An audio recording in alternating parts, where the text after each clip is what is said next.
সুপ্রিয় দর্শক, স্বাগত জানাচ্ছি আজকের সম্পাদকীয়তে। আমি জিন্নাতারা যশোয়া। এখন সরকারের নিরপেক্ষতা পুনঃপ্রমাণ কাদম্বিনীকেই করিতে হবে, এমন মন্তব্য সিপিডির সম্মানীয় ফেলো দেবপ্রিয় ভট্টাচার্যের। আজ একটি দৈনিক পত্রিকায় এনসিপি নেত্রী সামান্তা শারমিন বলেছেন, সরকার এখন আর অন্তর্বর্তীকালীন নেই। বেসিক্যালি তারা বিএনপি ও জামায়াতের নির্দেশে চলছে। বাংলাদেশের কমিউনিস্ট পার্টি সহ অনেক দলই বলেছে সরকার এনসিপির হয়ে কাজ করছে, সরকার নির্দিষ্ট দলের হয়ে কাজ করছে। দীর্ঘদিন ধরে এমন অভিযোগ করে আসছে বিএনপিও।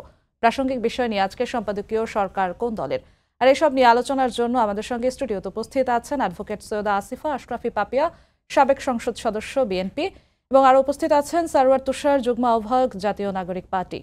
দর্শক, আপনারাও এই আলোচনায় অংশ নিতে পারেন। এর জন্য আপনাদের ফোন করতে হবে টেলিভিশনে দেখানো নম্বরে। এছাড়া ফেসবুকের মাধ্যমেও আপনাদের মন্তব্য পাঠাতে পারেন। আপনাদের দুজনকে আরও একবার স্বাগত আজকের সম্পাদকীয়তে। সারওয়ার তুষার, শুরু করতে চাই আপনাকে দিয়ে। আপনাদের দলের একজন নেত্রী সামান্তা শারমিন একটি জাতীয় পত্রিকাকে দেয়া তার সাক্ষাৎকারে বলেছেন, বর্তমান অন্তর্বর্তী সরকার এখন আর অন্তর্বর্তী সরকার নেই, তারা বিএনপি এবং কিছু কিছু ক্ষেত্রে জামায়াতের নির্দেশে চলছে। মূলত এই দুই দল মিলে এই সরকারটাকে চালাচ্ছে, এমন মন্তব্য করেছেন তিনি। আপনাদের কেন মনে হচ্ছে যে এই দুই দল মিলে বর্তমান সরকারকে চালাচ্ছে? জি, আপনাকে ধন্যবাদ এবং আপনাকে শুভেচ্ছা। এই সরকার অন্তর্বর্তী সরকার নিয়ে এরকম আমি মনে করি না। এটা উনি কোন কনটেক্সটে বলেছেন আমি জানি না, কিন্তু এটা এখনও আমরা অন্তর্বর্তী সরকার হিসেবেই মনে করি। এবং তবে যেটা আছে যে আমরা চেয়েছি যে এই সরকার সবার প্রতি বা বাংলাদেশের জনগণের প্রতি তার প্রধান কমিটমেন্টটা বা জবাবদিহিটা হবে বাংলাদেশের, মানে ভরকেন্দ্রটা হবে জনগণ। কিন্তু সেটা শুরুতে এরকম থাকলেও পরবর্তীতে বিশেষত এই লন্ডন মিটিংয়ের পরে একটা বড় ধরনের শিফট দেখা যাচ্ছে এবং সেখানে বড় দুই দল বিএনপি এবং জামায়াত ইসলামের যে প্রকাশ্য এবং অপ্রকাশ্য ইনফ্লুয়েন্স এই সরকারের উপর বেশি, এটা মানে সবাই বুঝতে পারে আর কি।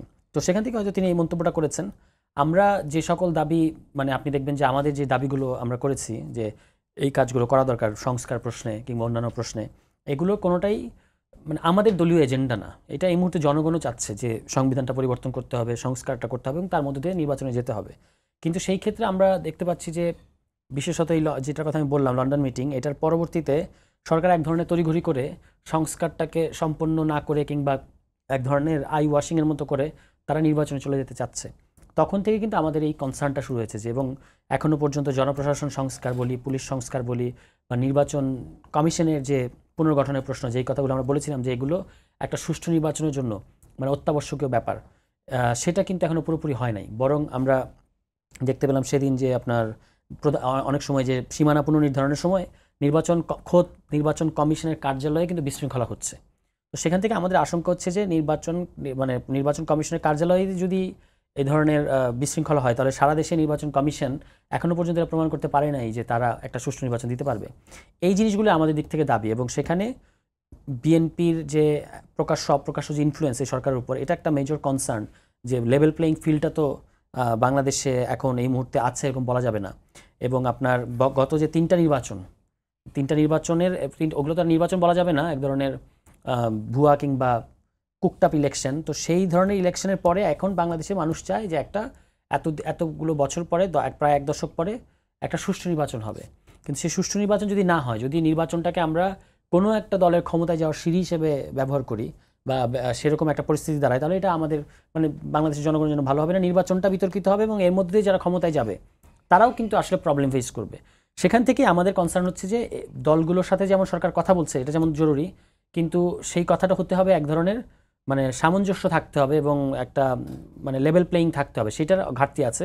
ওইখান থেকে হয়তো উনি এই মন্তব্যটা করেছেন যে বিএনপি, জামায়াত ইসলাম তাদের যে প্রভাবের কথাটা। কিন্তু তবু আমরা একটা জিনিস মনে করি যে আরেকটা যে আপনি স্ক্রলে পড়ছিলেন যে দেবপ্রিয় ভট্টাচার্য সাহেবের কথা, উনি এর আগেও কিন্তু কিছুদিন আগে বলেছেন যে সেটা প্রায় 111 ধাঁচের কোনো একটা জিনিসকে বাংলাদেশে প্রমোট করার মতো হয়ে গেছে। যে তিনি বললেন যে এই সরকার প্রয়োজনে জরুরি হস্তক্ষেপের প্রয়োজন পড়তে পারে।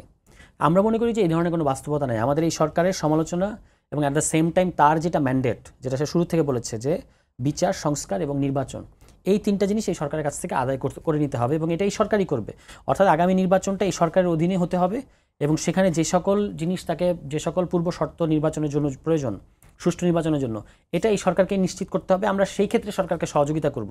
কিন্তু এই যে জরুরি হস্তক্ষেপ কিংবা রাজনীতির মধ্যে রাজনীতির বাইরের কোনো পক্ষকে যুক্ত করার যে চেষ্টা এবং এই সরকারকে নির্বাচনের আগে সরিয়ে দিয়ে আরেকটা কোনো ধরনের 111-এর ধরনের একটা সেট আপ অনেকের মাথার মধ্যে আছে। এবং আপনি যে আরেকটা নিউজ পড়লেন সেখানে কিন্তু এটা বিএনপির তরফ থেকেও বলা হচ্ছে যে দেশ থেকে এবং দেশের বাইরে থেকে নির্বাচন বানচালের একটা ষড়যন্ত্র কিন্তু আছে। এটা আমরাও বুঝি যে যে ধরনের গুঞ্জন গত অন্তত এক সপ্তাহ যাবৎ রাজনীতিতে চলেছে তাতে কিন্তু এটা সন্দেহ করার যথেষ্ট কারণ আছে যে কোনো একটা ভাবে নির্বাচনের আগে মানে একটা রিভাইজড 111 টাইপের কিছু করার এখানে কোনো অ্যাটেম্প্ট আছে কিনা। তো সেটা যদি হয় সেটা আমরা অবশ্যই সেই ক্ষেত্রে আমরা এই সরকারকে সমর্থন করবো এবং আমরা বলবো যে এই সরকার যে 3টা ম্যান্ডেট, এই 3টা ম্যান্ডেটই কিন্তু এই সরকারকেই ডেলিভার করে যেতে হবে। বিচার, সংস্কার এবং নির্বাচনের আগে যেন এই ধোঁয়া কেউ না তুলে ফেলে যে এই সরকার নিরপেক্ষ না, সুতরাং এর অধীনে নির্বাচন হবে না। আপনি যে যার কোটেশনগুলো পড়লেন দেবপ্রিয় ভট্টাচার্য, মনে করেন এই সরকার নিরপেক্ষ এখনো? আমরা মনে করি যে এই সরকারের ম্যান্ডেট নিরপেক্ষ বলতে এখনো পুরোপুরি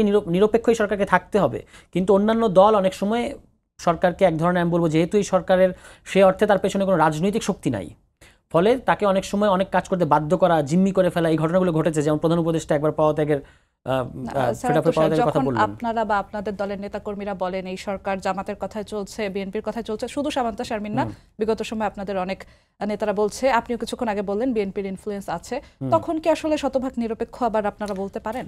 নিরপেক্ষতা আর এই যে ইনফ্লুয়েন্স দুটো মানে মিউচুয়ালি এক্সক্লুসিভ না। মানে এই সরকারকে অনেক সময় যেহেতু তার পেছনে, আমি যেটা বলছিলাম যে যেহেতু তার পেছনে রাজনৈতিক কোনো শক্তি নাই, ফলে এই রাজনৈতিক দলগুলোর উপর তাকে নির্ভর করতে হচ্ছে, ফলে যার সাংগঠনিক শক্তি বেশি অনেক সময় তার প্রভাবটা বাড়ছে। এখানে বিএনপির দৃশ্যমান প্রভাব বাড়ছে এবং আপনি বিএনপির টোনের মধ্যেও দেখবেন যে বিএনপি এখন আর কিন্তু এই সরকারের কোনো, যেটা লন্ডন মিটিংয়ের আগে প্রচুর সমালোচনা, এমনকি এই সরকারকে পদত্যাগের কথাও কিন্তু বিএনপির তরফ থেকে বলা হয়েছে, এখন আর বিএনপি সেটা বলে না। এতে বোঝা যায় যে বিএনপির সাথে সরকারের একটা লন্ডন মিটিংয়ের পরে বোঝাপড়া তৈরি হয়েছে এবং সেখানে তারা জয়েন্ট স্টেটমেন্ট দিয়েছে। আমরা এগুলোর ক্ষেত্রে আমাদের সমালোচনাটা হচ্ছে যে আপনি জয়েন্ট স্টেটমেন্ট তো একটা কোনো দল দিতে পারেন, একটা কোনো দলের সাথে তো সরকার জয়েন্ট স্টেটমেন্ট দিতে পারে না। কিন্তু আমরা মনে করি যে এই সরকারের যে সমস্ত ঘাটতি আছে, মানে এখনও যে সমস্ত দুর্বলতা আছে, এটা কাটিয়ে উঠে এই সরকারকেই নির্বাচন অবধি সংস্কারের মধ্য দিয়ে নির্বাচন পর্যন্ত এই সরকারকেই থাকতে হবে। হ্যাঁ, এই সরকারকে থাকতে হবে এবং অন্য কোনো যেটা আশঙ্কার কথা আমি বললাম যে দেবপ্রিয় ভট্টাচার্য এর আগেও একবার বলেছেন জরুরি হস্তক্ষেপ প্রয়োজন পড়তে পারে, হ্যাঁ, কিংবা দেশে একটা বিশৃঙ্খলা তৈরি করে রাজনীতির বাইরের কাউকে এখানে হস্তক্ষেপ করানোর চেষ্টা করা, এগুলো যেন না হয়, সেইখানে হচ্ছে আমার বক্তব্য। এর বাইরে আমরা মনে করি যে অনেক সময় রাজনৈতিক দলের বিভিন্ন দাবিতে, বিভিন্ন চাপে এই সরকার যে কুপকাত হয়ে যাচ্ছে, এই ঘটনা কিন্তু সত্যি। আবার এই সরকার অনেক সময় নুরুল হক নূরের ঘটনার ক্ষেত্রে আপনি দেখবেন যে সরকার কিন্তু স্ট্রেঞ্জ ওয়েতে সরকার প্রতিবাদ করছে, কার বিরুদ্ধে আমরা জানি না। এই জিনিসগুলো আছে, তো এই জিনিসগুলো আপনার যদি আমরা ডিল করতে পারি তাহলে এই সরকারের অধীনেই আগামী নির্বাচন হওয়া সম্ভব। জি, আশরাফি পাপি, আপনার কাছে আসতে চাই। যেমনটা সারার তুষার বলছিলেন যে লন্ডন মিটিংয়ের পর থেকে কিংবা নির্বাচনের বিষয়ে সরকার যবে থেকে দৃঢ় ঘোষণা দেওয়া শুরু করেছে, শক্ত অবস্থান নেওয়া শুরু করেছে, তবে থেকে বিএনপির সঙ্গে বড় ধরনের কোনো টানাপোড়েন সরকারের সঙ্গে দেখা যাচ্ছে না।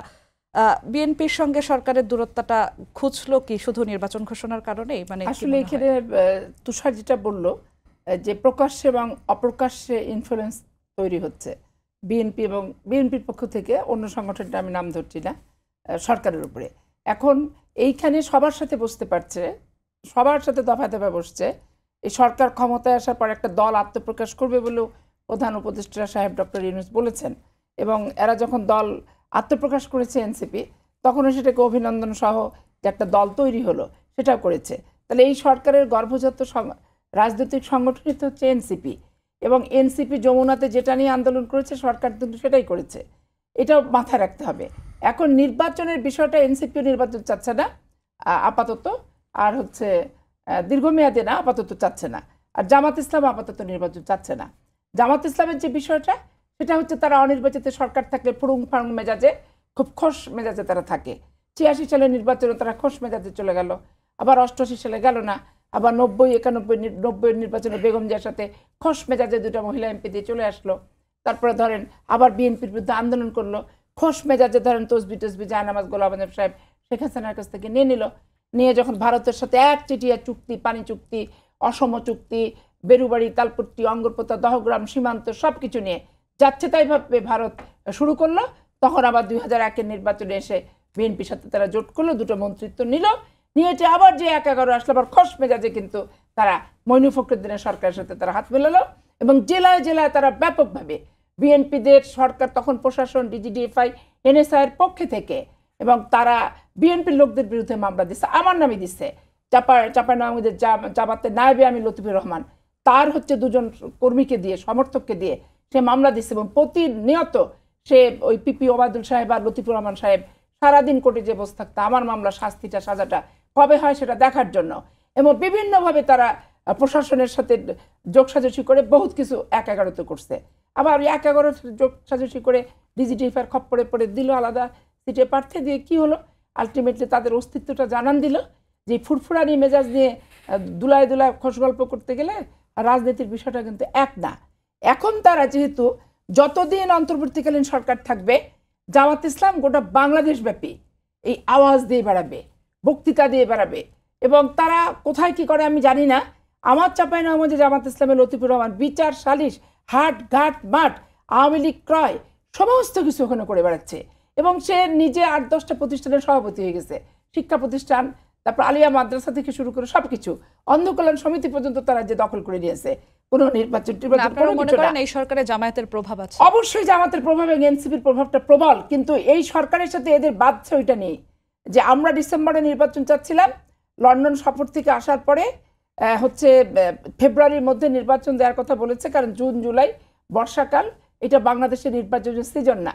স্বাভাবিক কারণে তুষারদের নিবন্ধন পাওয়া, প্রতীক পাওয়া, এবং ভোটের যে ব্যাপার, জেলায় জেলায় যে একটা কমিটি করেছে, কোথাও করেছে কোথাও করেনি, আবার কিছু কিছু জায়গায় স্থগিত করা লাগছে, কিন্তু এইটুক দিয়ে তো জাতীয় নির্বাচনে অংশগ্রহণ করে প্রথম দ্বিতীয় তৃতীয় হওয়ার মতো পরিস্থিতি তো আসলে সত্যিকার অর্থে বেসিক্যালি বুকে হাত দিয়ে তুষার বলতে পারবে না যে সেরকম পরিস্থিতির কোনো উদ্ভব হয়েছে, প্রথমত। আর দ্বিতীয়ত জামাতের সাথে এখানে তাদের ঐক্যমাত্রা হচ্ছে যে তারাও চায় নির্বাচন না হোক, আপাতত এরাও চায় নির্বাচন না হোক। স্বাভাবিক কারণে তারা ঐক্যমতে এই জায়গায় পৌঁছাইছে। আর এখানে ডাবল স্ট্যান্ডার্ড সরকারকে অদূর ভবিষ্যতে বলার সুযোগ থাকবে নির্বাচনকে কেন্দ্র করে।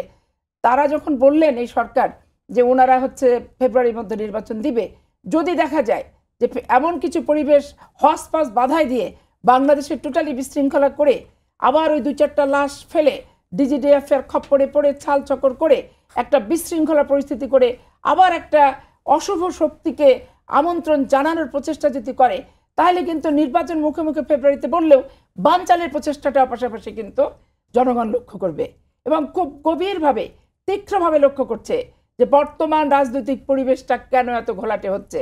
নির্বাচন মুখে বলছে ফেব্রুয়ারি, কিন্তু রাষ্ট্রের সমস্ত কিছুতে এলোমেলো পরিবেশ হয়ে গেছে, এবং স্থিতিশীলতা কোথাও কিন্তু নাই।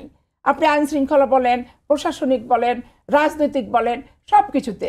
নূরের ঘটনাটা আপনি চিন্তা করেন যে কতবার এই ছেলেটা মার খাবে, আমি ওকে পছন্দ করি না করি, ও যা খুশি তাই হোক, কিন্তু ঘটনা হচ্ছে বারবার নূর মার খাবে, রক্ত ঝরবে, বয়সের কারণে হয়তো সে সহায় নিচ্ছে শরীরে, কিন্তু এইটা যদি 60 ঊর্ধ্ব একটা মানুষের বেলায় হতো তাহলে এই মানুষ তো কমায় চলে যেত। এরকম বারবার মাথা মগজের আঘাত পেলে এগুলো কি মানুষ ঠিক থাকে? তাহলে এই যে একটা সরকারি ডিজিটিফাই কি করছে, এনএসআই কি করছে, ডিএসবি কি করছে, নূরের উপরে আঘাত হবে তারা জানতো না? তাহলে তো নূরের উপরে আঘাতটা তো সরকারের বাহিনীর তরফ থেকে হয়েছে, তাহলে কেন হচ্ছে? মুখে বলছে ফেব্রুয়ারিতে নির্বাচন, তাহলে একটা পরিস্থিতি করে রাজনৈতিক সংগঠনের ভিতরে দূরত্ব করে আলটিমেটলি জামাত আর এনসিপি নির্বাচন যেহেতু যাচ্ছে পরে আর একটু কালক্ষেপণ করে ওদের কিছু প্রস্তুতি, আর জামাত ইসলামী ফুরফুর মেজাজে করবে। একটা নির্বাচিত সংসদ চলে আসলে ওই ফুরফুরানি মেজাজ তো চলবে না, যেখানে সেখানে হস্তক্ষেপ তো চলবে না, সচিবালয় একটা কিরিশ লাগা পাঞ্জাবি পায়জামা পরে এসে ওই সমস্ত তো আর চলবে না। শিক্ষা প্রতিষ্ঠানের যেগুলো করতেছে রাজশাহী বিশ্ববিদ্যালয়ের সব কিছুতে এই কমিটির ভিতর 5 কোটি টাকা বাজেট করে ফেললো, ভোট কিনে নিল, এই করলো সে করলো, এই সমস্ত তো চলবে না। একটা সিস্টেম শৃঙ্খলার ভিতরে আসতে হবে, রাজনৈতিক সংগঠনকে মোকাবেলা করে তখন অপকর্ম করতে হবে, আর অপকর্ম করতে গেলে সেটারও একটা জবাবদিহিতারও কিন্তু ব্যাপার আছে। তো এই যে ব্যাপারগুলি, এগুলোর কারণে সরকারের ডাবল স্ট্যান্ডার্ড কিনা আর 2-1 মাসের ভিতরে নির্বাচন নিয়ে আপনার খোলসা হয়ে যাবে দেশবাসী। আশরাফি পাপি, আপনার কাছে আবার আসবো। সারওয়ার তুষার, পাপি আপা একটি কথা বলেন যে জাতীয় নির্বাচনে অংশ নেওয়ার জন্য আপনারা প্রস্তুত না, সেই জন্য হয়তো আপনারা জাতীয় নির্বাচন চাচ্ছেন না ফেব্রুয়ারিতে। আসলে আপনারা কতটা প্রস্তুত? দেখেন, আমরা দল গঠনের আগে থেকে সেই সেপ্টেম্বর, গত বছরের সেপ্টেম্বর থেকে আমরা একটা কথা কনসিস্টেন্টলি বলে এসেছি, মানে একটু এদিক সেদিক হয় না, সেটা হচ্ছে আমরা আগামী নির্বাচনটা গণপরিষদ নির্বাচন চাই। এটাও একটা জাতীয় নির্বাচন। কখন এই ধরনের জাতীয় নির্বাচন করতে হয়? যখন আপনার দেশে এই ধরনের পরিস্থিতি আসে। এটা পৃথিবীর বিভিন্ন জায়গায় ঘটেছে, পৃথিবীর বিভিন্ন দেশে ঘটেছে। মানে আপনি 4-5 বছরের মধ্যে চিলি বা এই ধরনের দেশগুলোতে এই ধরনের ঘটনা পাবেন, কিংবা টিউনিশিয়া। কখন এই ধরনের নির্বাচন করতে হয়, গণপরিষদ নির্বাচন? যখন আপনার দেশে এমন পরিস্থিতি আসে যে আপনার সংবিধানের কিংবা রাষ্ট্র পরিচালনার আইন কানুন নিয়ম কানুনে মেজর পরিবর্তন করতে হবে, অ্যাট দ্য সেম টাইম আপনাকে সরকার পরিচালনাও করতে হবে। এই দুটো কাজ যখন একসাথে করতে হবে, এটার সাথে কিন্তু নর্মাল টাইমে যে একটা সংসদ গঠিত হয় এবং সেই সংসদের ভেতরে আপনি 5 বছর সংসদ সদস্যরা আইন প্রণয়ন করতে থাকে, এটার সাথে একটা মেজর পার্থক্য আছে। তো সেই কারণে আমরা গণ অভ্যুত্থানের যে সকল কারণে বাংলাদেশে বারবার গণ অভ্যুত্থান ঘটে এবং এই গণ অভ্যুত্থানের পরে আমরা সাংবিধানিক যে পরিবর্তনগুলোর প্রস্তাব এসছে সমস্ত দল থেকে, বিএনপির পক্ষ থেকে 62 দফা প্রস্তাব বিএনপি সেই গত বছরই করেছে, আমরাও করেছি 69 দফা। এই যে পরিবর্তনগুলো আপনি কোথায় করবেন? তো আমাদের বক্তব্য হচ্ছে যে এটা আপনি পার্লামেন্টে করতে পারবেন না, কারণ পার্লামেন্টে করলে এটা আবারও আপনি যদি এই যে এই সাম্প্রতিক সময় যদি দেখেন, আওয়ামী লীগ আমলের অনেকগুলো সংশোধনী কিন্তু এখন কি করা হচ্ছে, সেগুলোকে আবার রিভিউ করা হচ্ছে, পরিবর্তন করা হচ্ছে। আওয়ামী লীগ ত্রয়োদশ সংশোধনী বাতিল করেছিল, আপনি ত্রয়োদশ সংশোধনী বাতিল করে পঞ্চদশ সংশোধনী এনেছিল, এখন আবার পঞ্চদশ সংশোধনী বাতিল করে দেওয়া হয়েছে।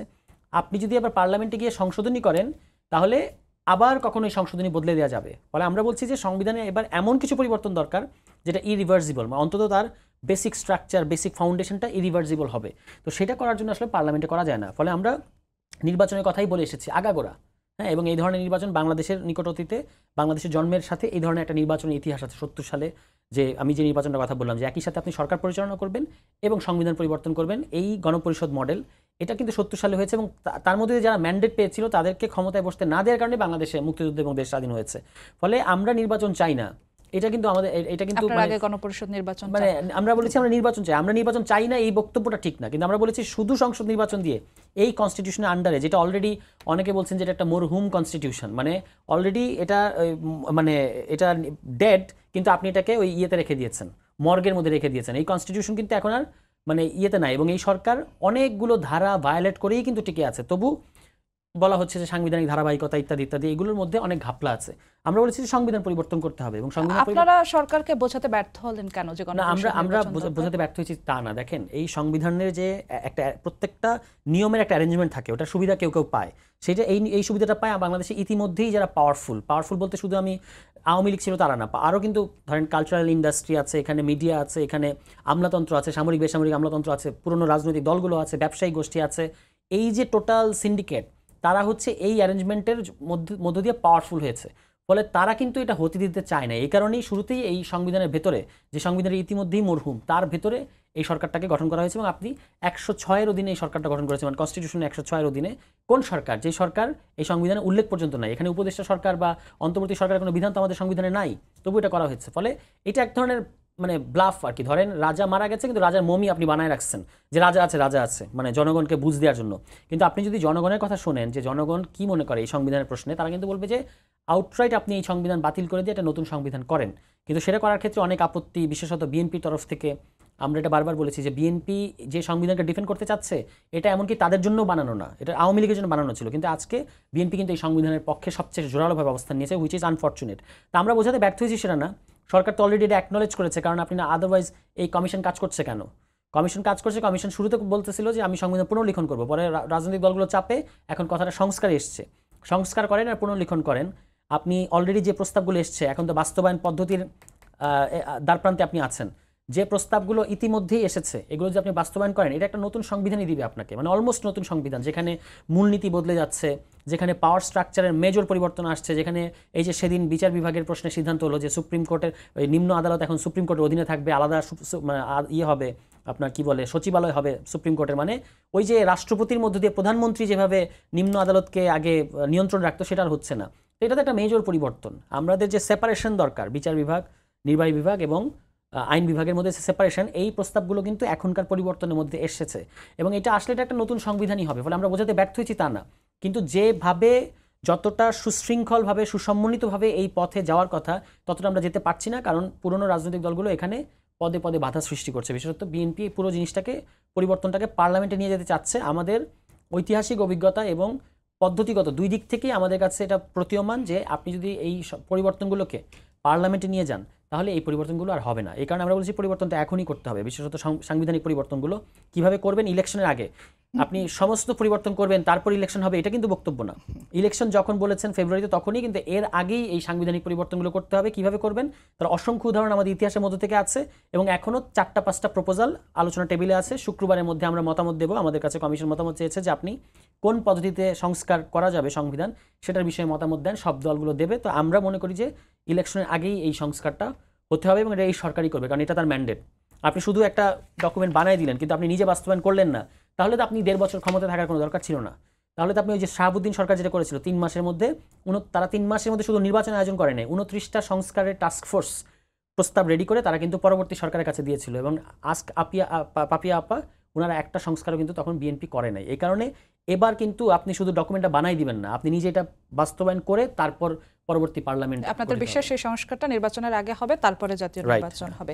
জি আপা, আপনি কিছুক্ষণ আগে আইন শৃঙ্খলা বাহিনী নিয়ে বলছিলেন যে নির্বাচন হওয়ার আগেই ইচ্ছাকৃতভাবে আইন শৃঙ্খলা বাহিনীকে আরো ভঙ্গুর করে দেওয়া হচ্ছে এবং উত্তপ্ত পরিস্থিতি তৈরি করা হচ্ছে, এবং তাতে কি মনে হয় যে নির্বাচনটা কতটা সুষ্ঠু হওয়া সম্ভব? নির্বাচন সুষ্ঠু নিয়ে ব্যাপারটা না, ব্যাপারটা হচ্ছে নির্বাচন কতটুকু, নির্বাচন আদৌ হবে কি না এটা নিয়ে কিন্তু জনমনের শঙ্কা সৃষ্টি হয়েছে। কারণ নির্বাচন সুষ্ঠু বেসুষ্ঠু সেটা তো নির্বাচনের ভিন্ন একটা ইস্যু।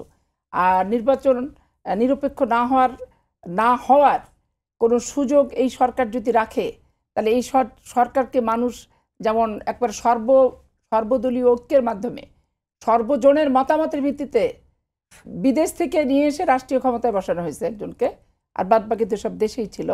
তাহলে এই জনপ্রিয়তাটা, এই অনুভূতিটা, এই প্রত্যাশাটার তারাই তো নিজেরা বুমেরাং করে ফেলবে যদি নির্বাচন সুষ্ঠু না হয়। তো সুষ্ঠুর কথা না, আপনার নির্বাচনের পরিবেশটাই তো বিঘ্নিত করছে। যে তুষার যেটা বললো, নির্বাচন আপনি দেন গণপরিষদ, জামাত বলে নির্বাচন আমাকে দেন পিআর, মানে সব সময় নির্বাচন কিভাবে পিছানো যাবে। আর আপনার সংস্কার তো একটা চলমান প্রক্রিয়া। আওয়ামী লীগ সংস্কার করেনি, বিএনপি সংস্কার করেনি, আগামীতে যে সংস্কার হবে না এটা ভাবছে কিভাবে যে হবে না। আর সংবিধান বলেন আর পার্লামেন্ট বলেন, এদের কাজটা কি? তাহলে আপনি সব কিছু যদি, আর ওরা তো 300 ভিতরে 400 সিটে, এনসিপি তো জিতবেই, আর আওয়ামী লীগ 400 ভিতরে, জামাত ইসলাম 500 সিটে জিতবে। তাহলে তারা তাদের মন মতো সংস্কার করে নিতে পারবে তখন। কারণ আমরা তো অলওয়েজ এখানে পরাজিত শক্তি। তারা বলতেছে আমরা নিজেরা অন্তর্দলীয় কোন্দলে মারা যাচ্ছি, আমরা দলের ভিতরে শৃঙ্খলা আনতে পারছি না, আমরা চাঁদাবাজি করছি। তাহলে প্লাস পয়েন্টে জামাত ইসলাম ফেরেস্তা আর এরা হচ্ছে সতী সাবিত্রী। তো এরা তো ক্ষমতা যাওয়ার সমূহ এদের সুযোগ, সমূহ এদের সম্ভাবনা। এদের মন যা চায় পার্লামেন্টে যে করে ফিরবে ওরা, আমাদের তো সমস্যা নেই। আমরা ক্ষমতা যাবো একবারে বলিনি, আমাদের বডি ল্যাঙ্গুয়েজও চেঞ্জ হয়নি। কিন্তু আমরা অবাক হয়ে যাই যখন আমাদেরকে এত বেশি দাঁত খিচানি, হাত খিচানি আর সবক দেয়। সবাই আমাদেরকে সবক দিচ্ছে, পীর সাহেবের দল বলেন, জামাত ইসলাম বলেন, এনসিপি বলেন, সুশীল সমাজ বলেন, সবাই আমাদের সবক দিচ্ছে, সামাজিক যোগাযোগ মাধ্যম বলেন। মানে আমরা একটা দুগ্ধপোষ্য শিশু এদের কাছে। আর এরা হচ্ছে সমস্ত আমাদের প্রবীণ, হচ্ছে মানে প্রবীণ আমাদের উত্তরাধিকার, মানে আমরা উত্তরাধিকার, তারা হচ্ছে আমাদের পূর্বপুরুষ। এখন পূর্বপুরুষের কাছ থেকে সবক নিয়ে না চললেই আমরা ধরেন বিভিন্ন কথাবার্তা এবং বিশেষ করে সামাজিক যোগাযোগ মাধ্যমে যে রকম মানে নইনসেন্স কথাবার্তা এবং নইনসেন্স প্রতিক্রিয়াগুলো ব্যক্ত করা হয়, এটা আমি তো ইতিপূর্বে আমি কখনো দেখিনি।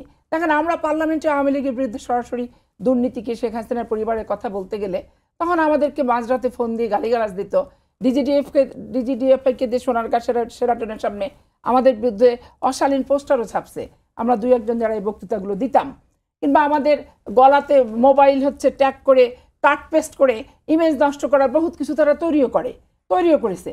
কিন্তু এইরকম এখন এই আওয়ামী লীগ বিহীন রাষ্ট্রে, এই সন্ত্রাসী বিহীন রাষ্ট্রে, ভারতের দোসর বিহীন রাষ্ট্রে আজকে সামাজিক যোগাযোগ মাধ্যম দ্বারা আমরা একটা মতামত, স্বাধীন মতামত দিতে যে একবারে নিকৃষ্টভাবে হাত পা জ্ঞাতি গোষ্ঠী, চেহারা স্রোত, শাড়ি কাপড় চোপড় নিয়ে যে আলোচনার সম্মুখীনটা হই, এটা রুচিশীলতা, শালীনতা বোধ, মাত্রা কোনো কিছু কিন্তু আমরা দেখছি না এগুলোর ভিতরে। এই জন্য ইনাদের এবং জামাতের দুজনেরই টার্গেট হচ্ছে আপনার, সবাই হচ্ছি আমরা, সবাই। আমি তো শুধু আমার কথা বলছি না, কি আমার দলের কথা বলছি, সবাই মানে ব্যক্তি ইমেজ হনন করার যে প্রক্রিয়া এবং প্রচেষ্টা, এগুলোও কিন্তু দেখবেন একটা কনস্পিরেসি।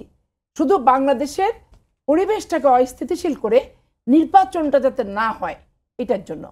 আমাদের স্পষ্ট কথা, আপনি ৭১-এর মুক্তিযুদ্ধ হয়েছে ওই নির্বাচন কেন্দ্রিক, যে নির্বাচিতদের দায়িত্ব দেয় নাই। তারপরে আপনার ধরেন আমাদের এই ৮৬ সাল থেকে যত আন্দোলন হলো, এরশাদ বিরোধী থেকে শুরু করে সব কিন্তু নির্বাচন কেন্দ্রিকই। তো সারা বাংলাদেশে নির্বাচন ৫ই জুলাই আগস্টের মূল ভাবনা, সেটার জন্য আমরা রক্ত দিইনি। আবার জুলাই আগস্টের রক্ত যে দিচ্ছি গণপরিষদ কিংবা পিআর, এত পার্সোনাল এজেন্ডা নিয়ে নিজেদের সুবিধা মতো সময়ে সবকিছু ব্যবহার করব, এগুলো নিয়েও কিন্তু না। নির্বাচন অনেক কিছু না, আবার অনেক কিছু।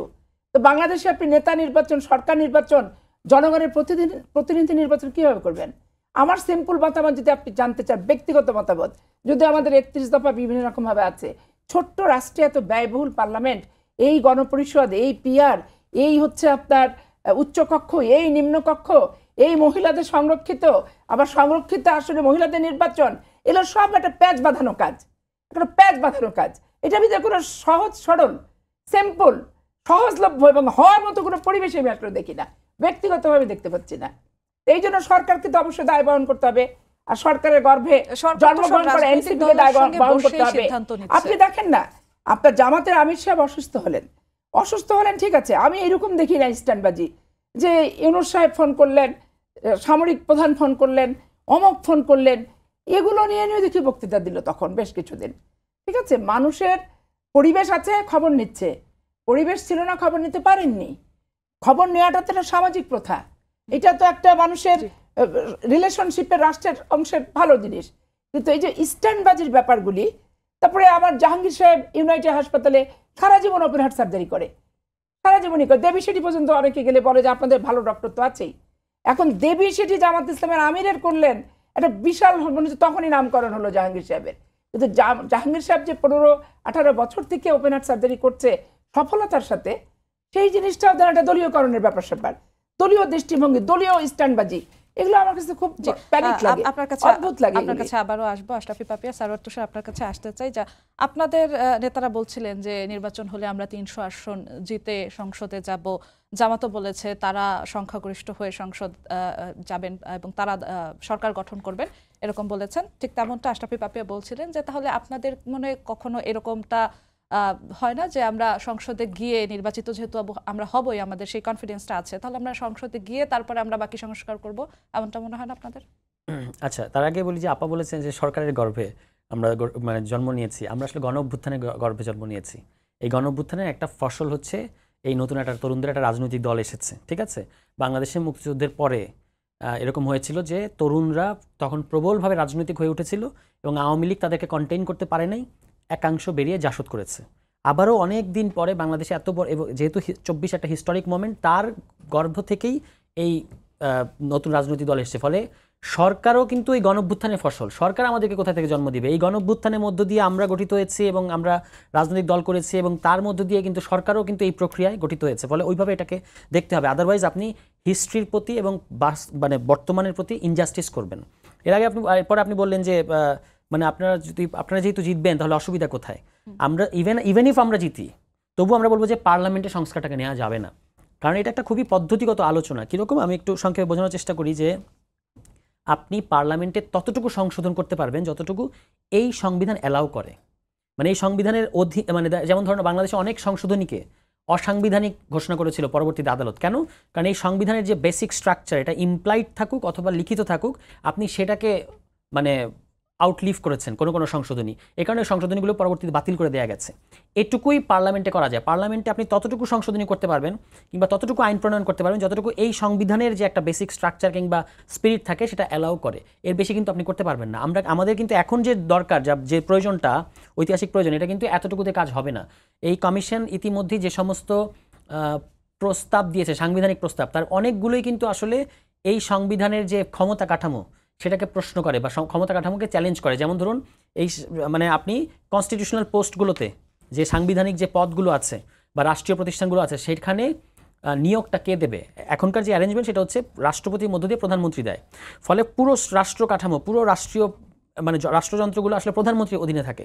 এখন কমিশন কিন্তু এটাকে ছাড়ানোর জন্য বলছে যে আলাদা একটা নিয়োগ কমিটি থাকবে, সাংবিধানিক পদগুলোতে নিয়োগ দেওয়ার জন্য আলাদা নিয়োগ কমিটি থাকবে। ফলে ইতিমধ্যে আপনি কি করছেন, এই সংবিধানের যেটা মূল ক্ষমতা কাঠামোর যে জায়গাটা সেটাকে আপনি মানে আউটলিভ করছেন।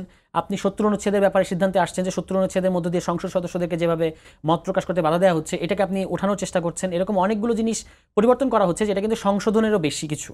ফলে আপনি এটা পার্লামেন্টে করতে পারবেন না। এই জন্য আমরা বলেছি আমরা যদি জিতি, এটা হতে হবে গণপরিষদ। আমরা যে নির্বাচনের কথা বললাম, আমাদের কিন্তু এই ভয় নাই যে আমরা যদি জেতার হয় তাহলে আমরা গণপরিষদে হলেও জিতবো, আমরা পার্লামেন্টে হলেও জিতবো, এটার মধ্যে আমরা পার্থক্য করি না। কিন্তু আমরা বিএনপিকে জিজ্ঞেস করেছি বা এখনও করছি যে আপনারা যদি মনে করেন যে আপনারা সবচেয়ে বড় দল হিসেবে পার্লামেন্ট গঠন করবেন আগামীতে জনগণের রায়, এটা তো বিএনপি নেতারাও বলেছেন, মানে প্রায়ই বলে থাকেন তাহলে গণপরিষদ অসুবিধা কি? এটাও তো একটা নির্বাচন এবং এখানে তো আপনারাই জিতবেন।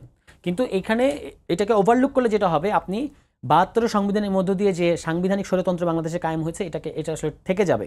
আমরা চাই না যে এটা থাকুক, এবং এটা কারোর জন্যই ভালো হবে না, ইভেন বিএনপির জন্য ভালো হবে না। কারণ এই সংবিধানের দোহাই দিয়েই কিন্তু আওয়ামী লীগ গত ১৫ বছর বললো যে সাংবিধানিক ধারাবাহিকতা, নির্বাচনগুলো আসলে সাংবিধানিক জরুরত, এটা আমি না করে পারবো না, সুতরাং আমাদেরকে করতে হবে। তখন কিন্তু বিএনপি সাংবিধান এবং ইনক্লুডিং মির্জা ফখরুল ইসলাম আলমগীর সাহেব বারবার কিন্তু বলেছেন যে সাংবিধানিক ধারাবাহিকতা এটা হচ্ছে একটা ভুয়া কথা।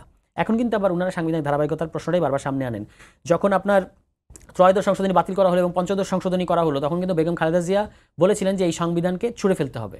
এই সংবিধানটা কিন্তু আসলে মূলত মানে বেসিক্যালি আপনি যদি এর মূলনীতিগুলো দেখেন, এটা আসলে একটা বিশেষ দলকে, এটার ইডিওলজি এবং এটার পাওয়ার স্ট্রাকচার একটা বিশেষ দল, এবং সেটা হচ্ছে আওয়ামী লীগ এবং আওয়ামী মনোভাবাপন্ন যে সমস্ত দল আছে তার জন্য তৈরি করা। এটা ইভেন বিএনপির জন্য করা না। বিএনপির জন্য যদি হতো তাহলে কিন্তু শহীদ প্রেসিডেন্ট জিয়াউর রহমান এসে ওই আপনার ৭৯ পার্লামেন্ট গঠন করার পরে পঞ্চম সংশোধনী করতেন না। পঞ্চম সংশোধনী উনি প্রথমত যেটা করেছেন, চতুর্থ সংশোধনী বাতিল করেছেন, যার মধ্যে দিয়ে বাংলাদেশে বহুদলীয় গণতন্ত্র এসেছে। উনি বাঙালি জাতীয়তাবাদ এটাকে কিন্তু মানে বাদ দিয়েছেন, উনি ধর্মনিরপেক্ষতাকে বাদ দিয়েছেন। এই যে পরিবর্তনটা উনি করলেন, এটা কেন করলেন? কারণ উনি বুঝতে পেরেছিলেন যে এই সংবিধানটা আসলে বিএনপির জন্য ডিজাইন করা না, বা বিএনপি বা বাংলাদেশের জন্য ডিজাইন করা না, বাংলাদেশের জন্য আপনাকে অন্য একটা অ্যারেঞ্জমেন্টে যেতে হবে। কিন্তু ওনারও একটা হিস্টোরিক্যাল সীমাবদ্ধতা ছিল এটা, যে উনি উনি পরিবর্তনটা যে করতে হবে এটা উনি বুঝতে পেরেছিলেন, যে বহুদলীয় গণতন্ত্র আনতে হবে, বাংলাদেশি জাতীয়তাবাদ আনতে হবে। কিন্তু উনি ভেবেছেন যে এটা সংশোধনীর মধ্য দিয়ে করা সম্ভব। সেটা সম্ভব হয়েছে উনি যতদিন জীবিত ছিলেন। কিন্তু দেখেন ওই ২০ বছর পরে আওয়ামী লীগ এসে কিন্তু পঞ্চম সংশোধনী বাতিল করে দিয়েছে। এখনও পর্যন্ত পঞ্চম সংশোধনীর স্ট্যাটাস কি? এটা বাতিল বা অবৈধ। বিএনপি ক্ষমতায় আসলে হয়তো এটাকে আবার রিভাইভ করবে, সেটা অন্য বিষয়। এই কারণে আমরা বলছি যে সংশোধনী দিয়ে আমাদের কাজ চলবে না, আমাদেরকে আরও বেশি কিছু দরকার। এই বেশি কিছুটা আপনি পার্লামেন্টে করতে পারবেন না, বরং আপনি যে চেঞ্জটা করবেন, যে রিফর্মটা করবেন, তার ভিত্তিতে পরে পার্লামেন্টটা গঠিত হবে। এটা হচ্ছে আমাদের বক্তব্য। জি, আপনাকে ধন্যবাদ আশরাফি পাপি। আমরা একদম শেষের দিকে আছি, আপনাকে একটি প্রশ্ন করতে চাই। আসন্ন নির্বাচন নিয়ে আপনাদের বিএনপির vice chairman doctor Asaduzzaman Ripon বলেছেন, অন্তর্বর্তীকালীন সরকারের মধ্যে কোনো দৃঢ়তা নেই, লোভের কারণে ২৪-এর গণ অভ্যুত্থান ব্যর্থ হওয়ার পথে, আগামী নির্বাচনের আগেই গোটা দুয়েক সরকার আরও আসতে পারে। যেভাবে কয়েকটি সিনেমার নাম বলেছেন, বাহুবলী 1, 2, 3 এসেছে, তেমন দেখা যাবে ইউনুস গভর্নমেন্ট 1, 2 আসবে। আপনাদের কেন মনে হয় যে নির্বাচনের আগে আরও দু একটা সরকার আসবে, যেখানে আপনারা এই সরকারকেই বিশ্বাস করছেন নির্বাচন নিয়ে? আমাদের এই সরকার শুনেন, আমাদের কথা হচ্ছে কি, বিশ্বাস আমাদের করতে তো কোনো দোষের কিছু নাই, কিন্তু আমাদের বিশ্বাসটা যদি রণভঙ্গ হয়, মানে আদৌ নির্বাচন না দিয়ে এদের থাকার প্রক্রিয়াটা আর সাবাল্য করবে এনসিপিকে আর জামাতকে এই ফুরফুরানি কিছু সুযোগ সুবিধা দেওয়ার জন্য, যদি মনে করে যে আরও থেকে যাবো অনন্তকাল পর্যন্ত, তা আপনি কি মনে করেন দেশের জনগণের এটাতে আপত্তি থাকবে না? বক্তৃতা দেওয়ার সময় জনগণের কথাই আমরা সবাই বলি, আসলে জনগণ কি চায় এই কথাটাকে আমরা ভেবে দেখি। সবই যদি মিছিল মিটিং আর রাস্তাঘাটের সংস্কার কমিশনে যে বাংলাদেশের সংবিধান একটা নতুন করে তৈরি হয়ে যেত, তাহলে আর পার্লামেন্টের কোনো প্রকার দরকারও ছিল না, পার্লামেন্টের কোনো প্রয়োজনীয়তা নাই, আর সংসদ সদস্যদের নামের পাশে আইন প্রণেতা লেখারও কোনো দরকার নাই। সব তো মিছিল মিটিং আর সংস্কার কমিশনে হয়ে যাচ্ছে। তাহলে দরকারটা কি? বেগম খালেদা যে সংবিধান ছুটতে চেয়েছে সেইখানে কোন কোন ধারা, সেগুলো উনি বলেছেন। উনি ৭ই মার্চের ভাষণকে নিয়ে যে কাট পেস্ট করে লিখে দিচ্ছে ওইটা স্বাধীনতার ঘোষণা। তাই আপনি ৭ই মার্চের ভাষণ কি স্বাধীনতার ঘোষণা? এটা তো ঘোষণা না। তারপরে একটা পার্লামেন্ট বহাল রেখে আর এক সেট এমপি নতুন করে ভোটে তৈরি হচ্ছে, তাহলে দুটো পার্লামেন্ট, এটা তো সাংঘর্ষিক।